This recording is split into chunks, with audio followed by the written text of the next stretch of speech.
Good morning, good morning, good morning, good morning, good morning, you motherfuckers.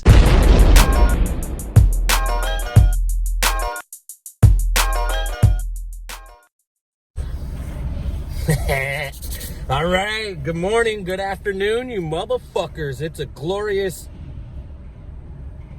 Technically, I'm gonna show this video in the morning, but it's like 5 o'clock in the afternoon. It's dark as fuck, and I'm in the ghetto.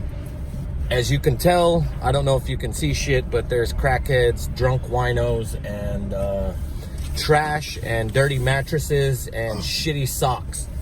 And you're probably asking yourself, shitty socks? What the fuck is shitty socks? Well, shitty socks, for all you people out there that have never been to the ghetto, is when you're a drunk wino and you got to take a drunk wino shit, you use your sock.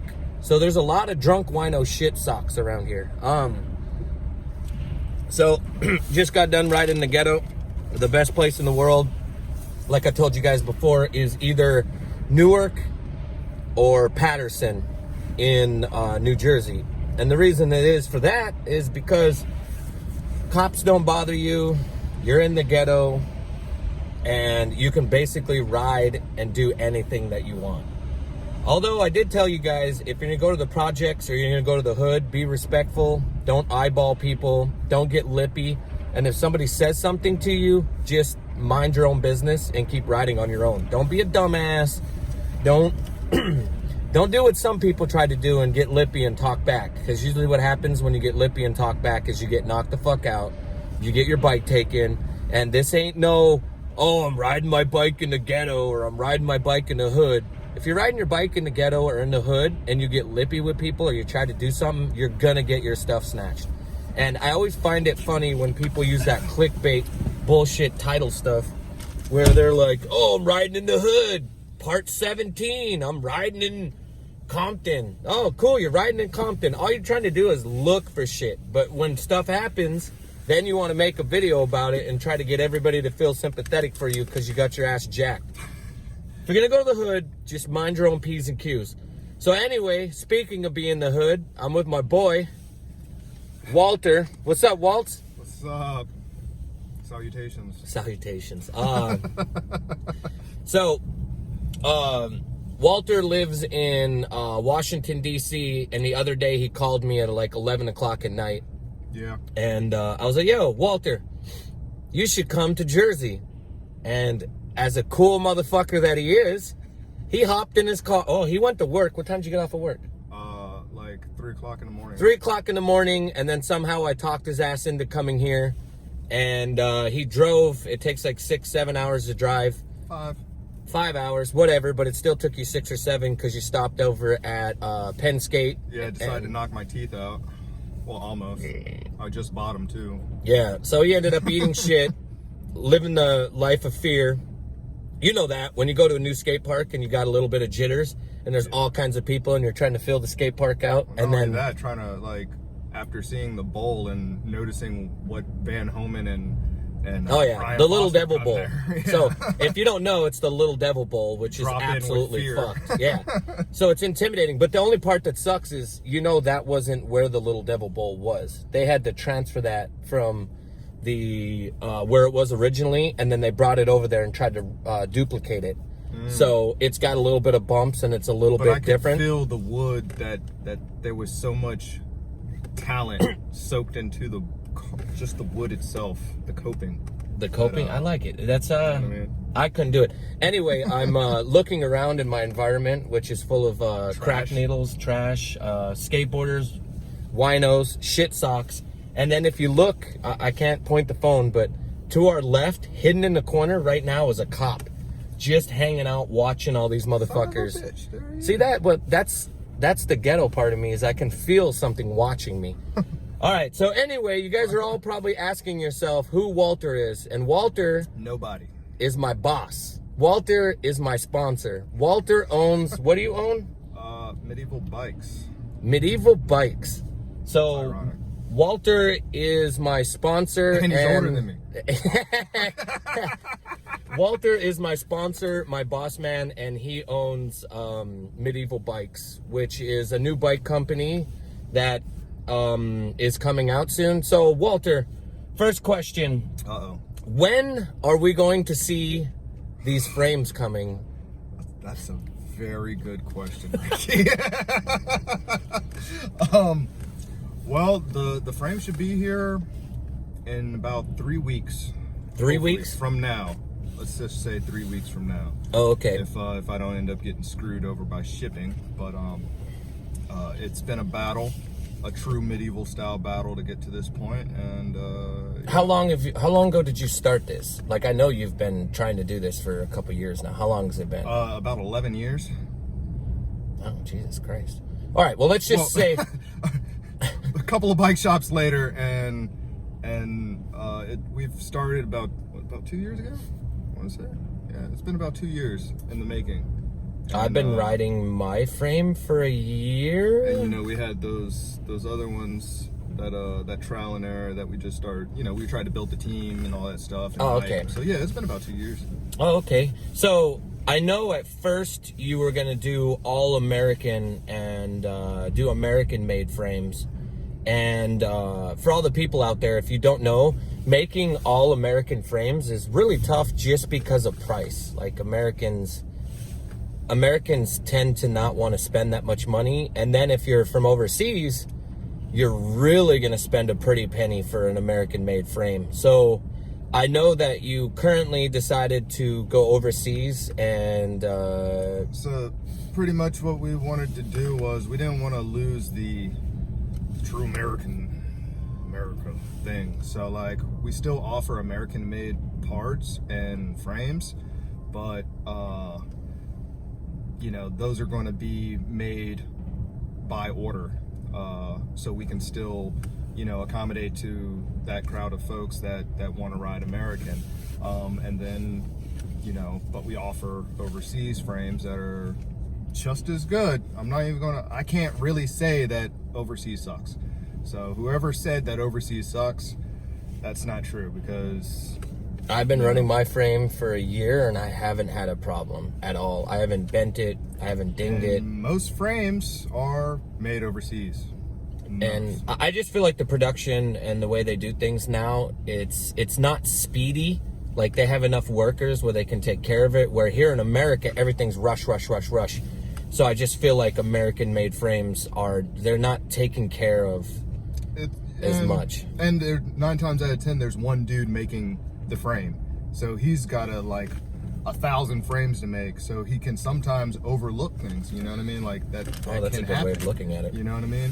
Versus you got somebody who has 20 people sitting down making frames all day long, you know, versus one person. And you know, there can be a lot of fatigue and just stress from that one person building a frame, and things can happen.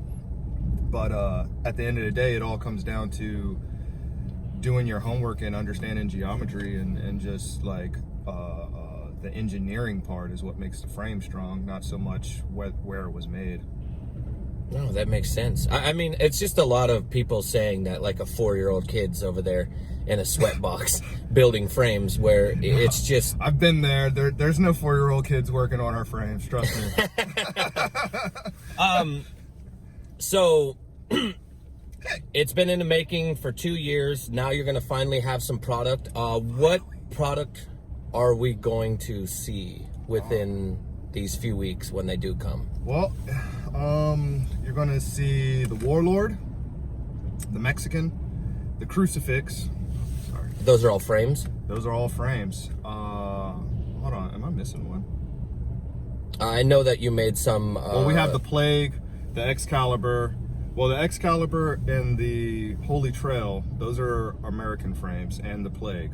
So we're going to be really starting to pump out those orders probably by January, February. And then we have the overseas frames, which are the Warlord, the Mexican, and the Crucifix. And I'm riding the Warlord, so the Warlord's back there. And I've had that for a year. What's the geometry on the... Like, if you did the American ones, are you offering... So if...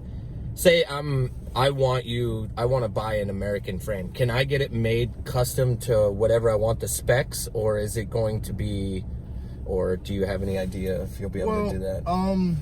We might be able to like look into that. I want to say yes, but you know, me and the manufacturers got to sit down and find something that fits good, because you know, we want to be able to accommodate for everybody and make everybody happy, but you can't make everybody happy all of the time. You know? Right. And I know that since we're on the topic of making American frames, people have to understand that those are custom made. They're just really great frames, so the price on them are going to be a little bit higher. So the great thing that I like, and not only that, American steel. So American steel is going to cost more than anything else you're going to buy, because let's just put it like this: the car you're driving, the steel's not American. So therefore, if it was American, you'd be buying a $19,000 Honda for $30,000. You know what I'm saying? Right. I like the idea that you're willing to still offer American and not give up on the idea. And there's a lot of companies now that are just overseas, and people don't realize that. And it's really great that you're willing to offer that. And I know when they get a chance to see what the pricing is for stuff, they're going to be really happy, because you're going to make stuff that's affordable but is high quality parts. Right. We're not putting out any cheap stuff, and that's why it took so long to even just come out, because I refuse to put anything cheap on anybody's bike. If you're riding medieval stuff, you're going to feel like you're riding a Harley. You know, that's the point. That's what we're trying to do. So, the idea of starting a bike company. Now, I know some kids have dreams. They all want to be sponsored. They want to start a bike company. Well, that's what I was just about to ask you. Is you get people where they're like, I want to be sponsored. I want to ride for this company. And then they get people that are like you, more of mechanical people, where they're like, I want to build parts and make my own parts. When did it become a reality? When were you like, you know what, I can actually make this happen? Well, my entire life I've always been building bikes, motorcycles. Like, you know, motorcycles run in my family for like a very long time. And I would say, well, I guess, you know, I was on the phone with you about 3 years ago.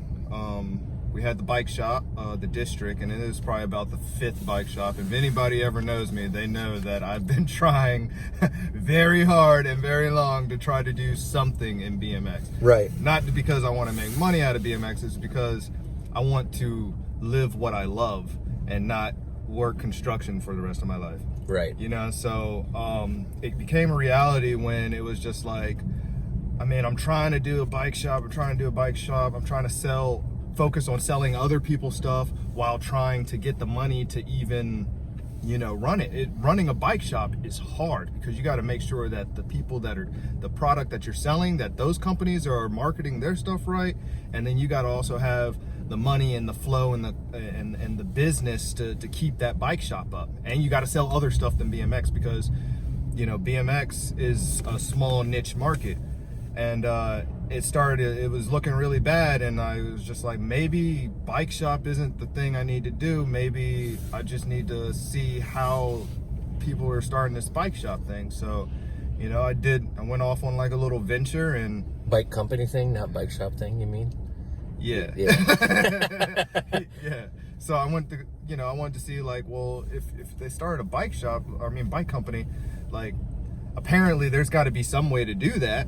Because, you know, I remember when, you know, companies coming out and all they had was like, you know, sprocket pegs and a t-shirt, and, you know, they made it work. So I was like, I went looking, and, you know, with today's technology, you can find anything, and I found an answer. And so I dove into it. Granted, the best thing that you want to do is make sure you understand everything first before just jumping into it, because if you end up getting a bunch of frames made wrong, you know what I mean? It's not going to be good for you. The good thing What you learned. The good thing about you, though, is you were willing to take that chance and then willing to fess up to making mistakes. Like, you know, you went through a few companies, obviously you're not going to mention names and stuff, that built your frames, and they just weren't built up to the way that you wanted them. And instead of being like some other people that would invest and spend a lot of money and, you know, have people like BMX is really hard. And the reason BMX is hard is because we all fucking have opinions, and people will say some things, and let me tell you, it is not motivating when somebody says something, especially about something that you put your heart and soul into it. Heart and soul. And I remember the first batch you got, and I rode the frame, and I just remember looking at you, and you were like, man, I'm kind of upset. It didn't come out the way I wanted it. And I just told you, I was like, look, dude, I was like, that's what prototypes are about. That's what it's about, getting samples. You got to test them. You got to ride them. You got to try them. Sometimes they come out the way you want them, and sometimes they ain't. There's so much product and so many companies that make so many things, and sometimes those things don't come out, and there's all kinds of reasons. But what I liked about you was we were sitting there a year ago. It was actually a year ago to this date when you first got the first production run, or not production run, but the prototypes. Well, that was and the second. Well, it was the first one that I got, Yeah, because it was when you put me on the team. So it's been a year since I've been on the team.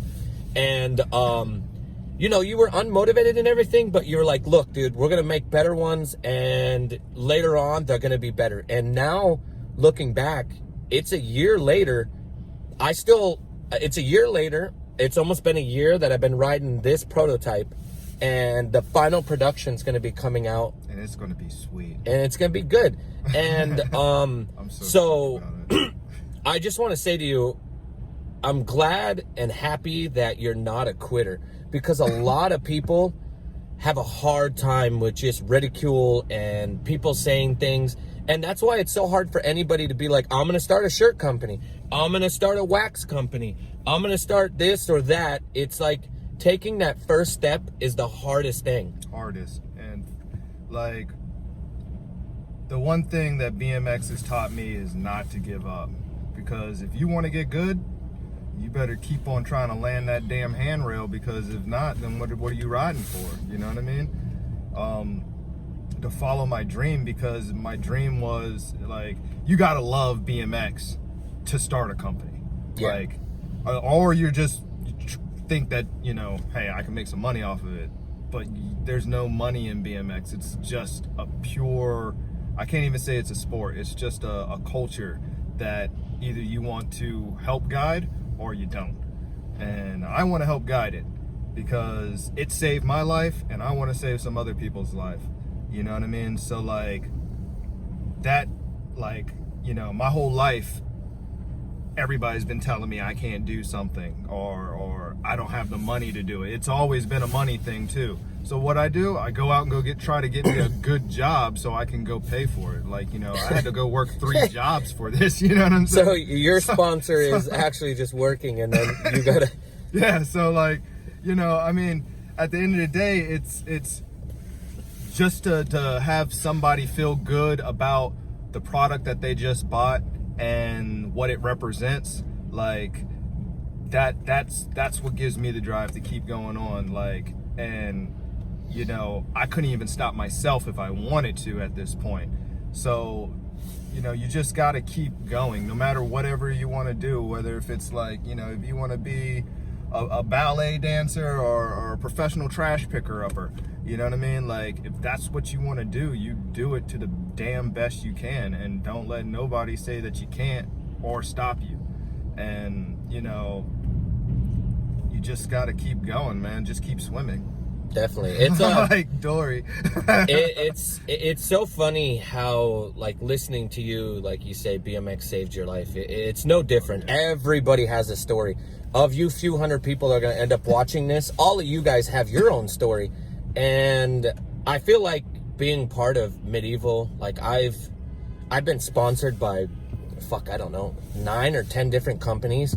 And I've always told you guys from the beginning, I've always chose smaller and more obscure companies. And the reason that is because I can voice my opinion on when I want to do something, or if I like something or I don't like it. Like, you know, if you're on S&M or Fit or something big like that, if you suggest something, a majority of the time they're just not going to listen because they already have their plan and they're already stuck in their ways. And that's what's so great about BMX and the idea of you starting a new company, is because you have a new voice. And I just want everybody else out there to know that, like, the way you look at running a company and the way you look at, like, helping out people is way different. Like, you said you have plans of doing something for, like, schools or something through the company? Yeah, so pretty much, might not happen this run, but maybe, hopefully, if we can get something going on by the time before school lets out for 2020. If you make AB honor roll, B honor roll, perfect attendance, you know, at your school, like, I'm gonna hook you up with some killer discounts that, let's just put it like this, you will never get anywhere else.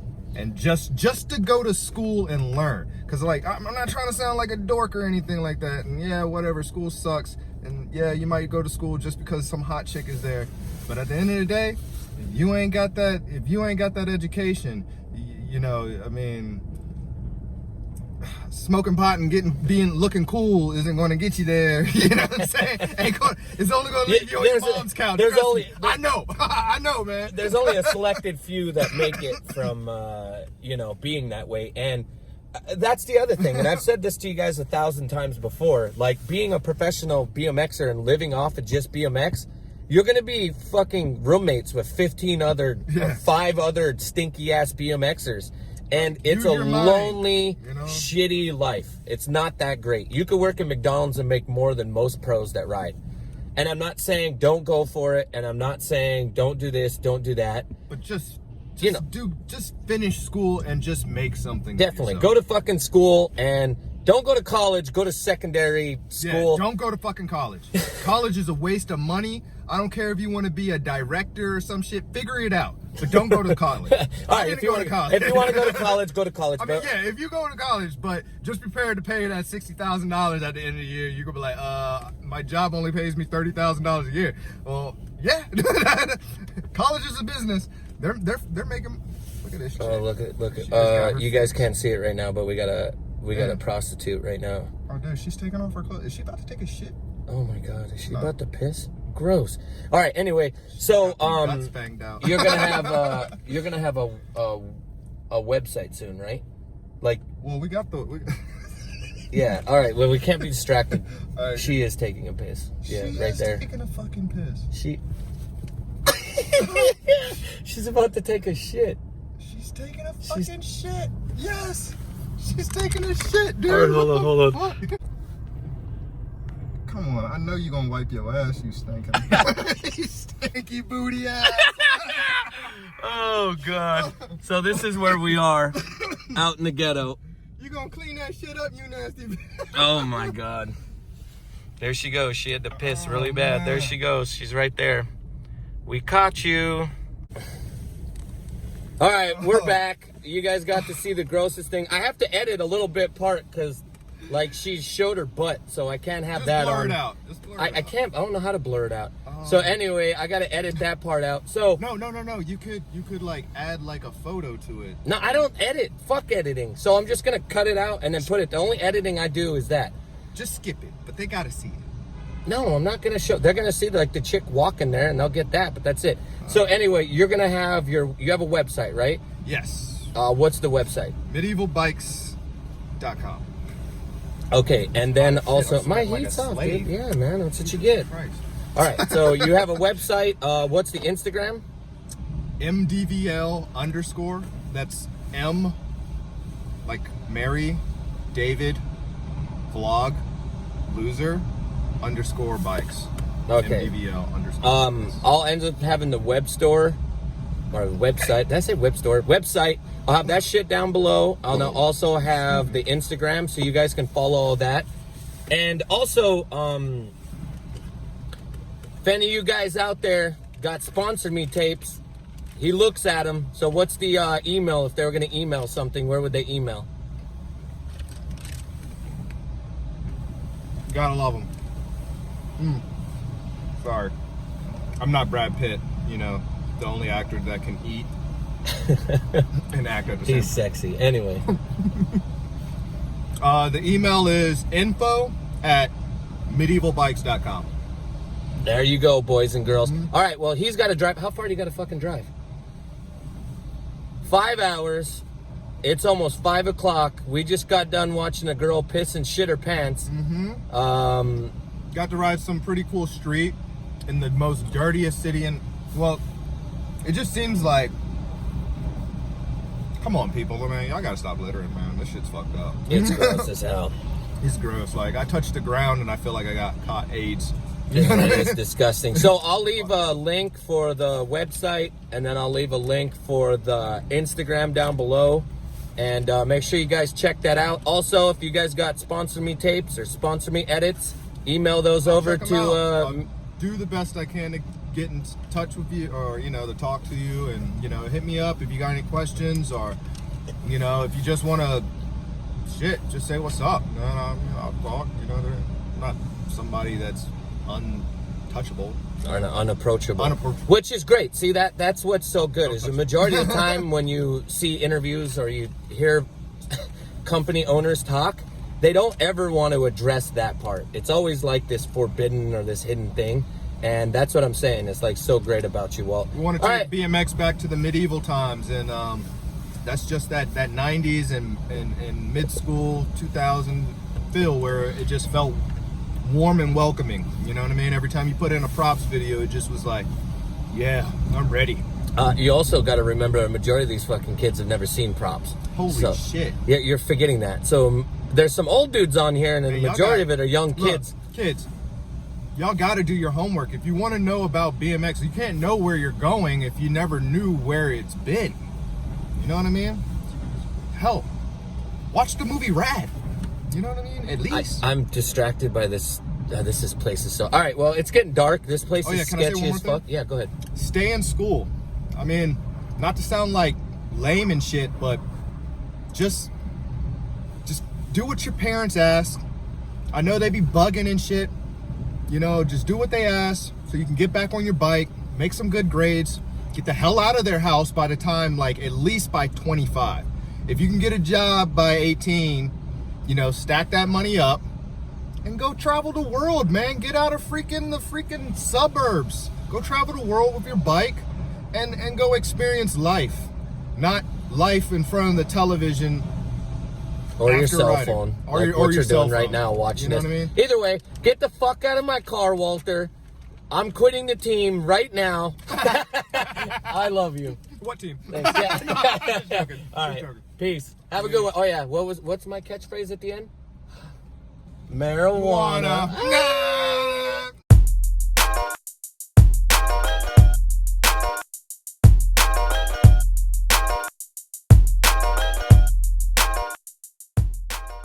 And marijuana.